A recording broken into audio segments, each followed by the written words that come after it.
प्यारे बच्चों, अनुपात एवं समानुपात अध्याय के द्वितीय वीडियो में आपका हार्दिक स्वागत करते हैं। अब अगले प्रश्न की ओर बढ़ते हैं। यहाँ पर ए बी सी डी 4 प्रकार की राशियाँ हैं।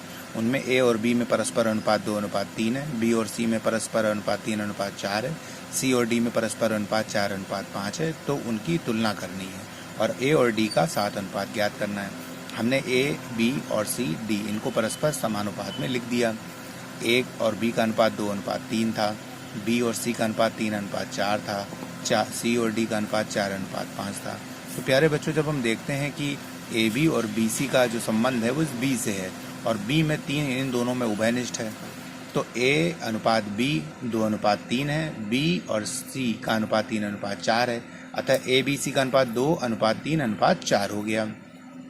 इसी प्रकार जब हम देखते हैं कि बी और सी का अनुपात 3:4 है और सी और डी का अनुपात 4:5 है, यहाँ 4 उभयनिष्ठ है, तो बी, सी और डी का अनुपात 3:4:5 हो गया।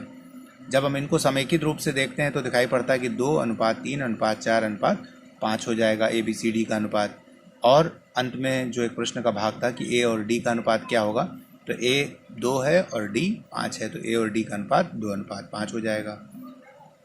प्यारे बच्चों, ये प्रश्न कुछ अधिक सरल हो गया है। तो इसी प्रकार का एक और प्रश्न देखते हैं जो थोड़ा सा इसकी अपेक्षा कुछ कठिन है। प्रश्न यही कि यहाँ पर 3:4 है, 5:6 है, 7:8 है। अतः आप देख रहे हैं यहाँ पे बी में कुछ भी उभयनिष्ठ नहीं है और सी में भी कुछ उभयनिष्ठ नहीं है। तो प्यारे बच्चों, जब हमें तुलना करनी होती है तो हमें किसी एक आधार को लेना होता है।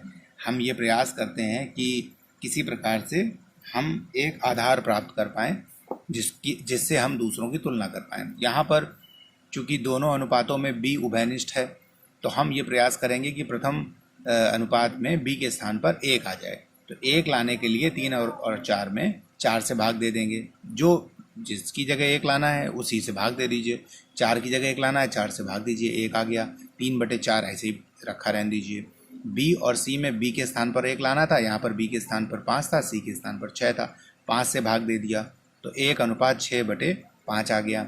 अब हम जब इन तीनों को एक साथ करेंगे तो हमें a मिल जाएगा 3/4 और b दोनों में उभयनिष्ठ 1 है। अब हम इनकी तुलना कर सकते हैं, तो c आ जाएगा 6/5। अतः a b c जो है वो हो गया 3/4:1:6/5। अब जब हम अगले स्टेप की ओर चलेंगे तो c और d का अनुपात कितना है, 7:8 है। अब ये 7:8 है और हमें यहाँ पर c के स्थान पर 6/5 लिखा है। अब जब इसके साथ हमें c जोड़ना है तो c के स्थान पर हमें 1 चाहिए। तो c और d में जब c के स्थान पर 1 चाहिए, बहुत सरल है कि 7 है तो 7 से भाग दे देंगे। यहाँ पर 6/5 है, 1 चाहिए, तो 1 लाने के लिए 6/5 का व्युत्क्रम यानी 5/6 से हम गुणा करेंगे। तो तीनों में 5/6 से गुणा करेंगे, प्रथम पद, द्वितीय पद और तृतीय पद। 3/4 में भी 5/6 से गुणा, 1 में भी 5/6 से गुणा और 6/5 में भी 5/6 से गुणा कर देंगे। तब आप देखेंगे इनको गुणा करने के बाद 3×5 = 15, 4×6 = 24 मिल जाएगा। 1 में 5/6 का अनुपात का गुणा करेंगे तो 5/6 मिल जाएगा। 6/5 और 5/6 परस्पर निरस्त हो जाएंगे, 5 5 और 6 6, 1 मिल जाएगा। यहाँ पर 7 में 7 से भाग दिया था तो 1 मिला था, 8/7 था, तो ये आप लिख देंगे 1:8/7।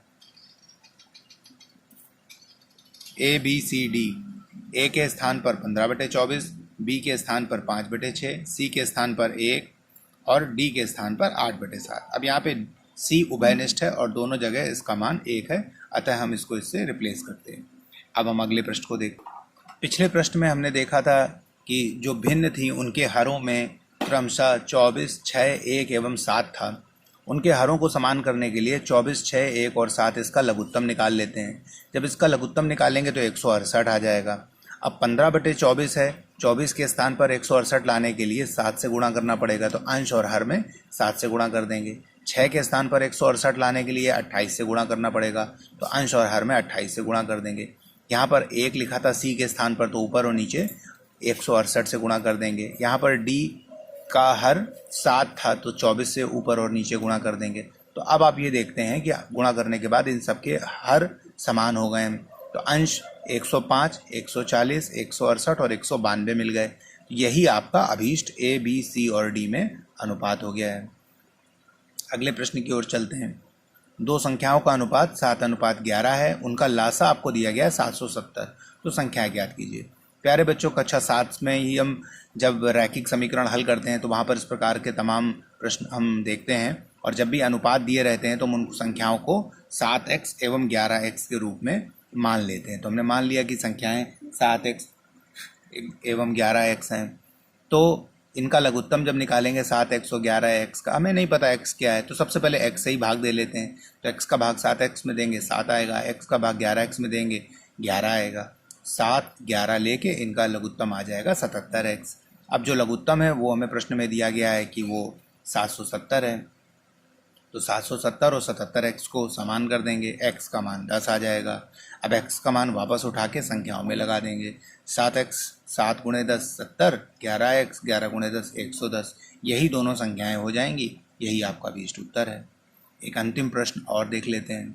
दो संख्याओं का अनुपात 3:5 है, परंतु जब उनमें प्रत्येक में 10 बढ़ा दिया जाता है तो उनका अनुपात बदलकर 5:7 हो जाता है, तो वो संख्याएं हमें ज्ञात करनी है। फिर हम वही पुराने प्रकार से इन संख्याओं को 3:5 के बजाय 3x और 5x मान लेंगे। जब 3x 5x मानेंगे, अंश और हर दोनों में 10 जोड़ेंगे तो इनका अनुपात बदल के 5:7 हो जाता है। ऐसा लिखेंगे, इनमें तिर्यक गुणा कर देंगे, तिर्यक गुणा करके जब इसको हम हल करेंगे तो x का मान निकल के आएगा 5। आप संख्याओं में 3x और 5x की जगह 5 लगा देंगे तो 15 एवं 25 उत्तर आ जाएगा, यही अभीष्ट उत्तर है। प्यारे बच्चों, वीडियो को पॉज करके देखेंगे तो आपको अधिक समझ में आएगा। मैंने सरलीकरण करने का प्रयास किया है, परंतु सारी बातें बोलेंगे तो वीडियो बहुत बड़ा हो जाएगा। अतः आपसे अनुरोध है वीडियो को पॉज करके देखें। अगले वीडियो में कुछ नए प्रश्नों के साथ पुनः भेंट होगी, तब तक के लिए धन्यवाद।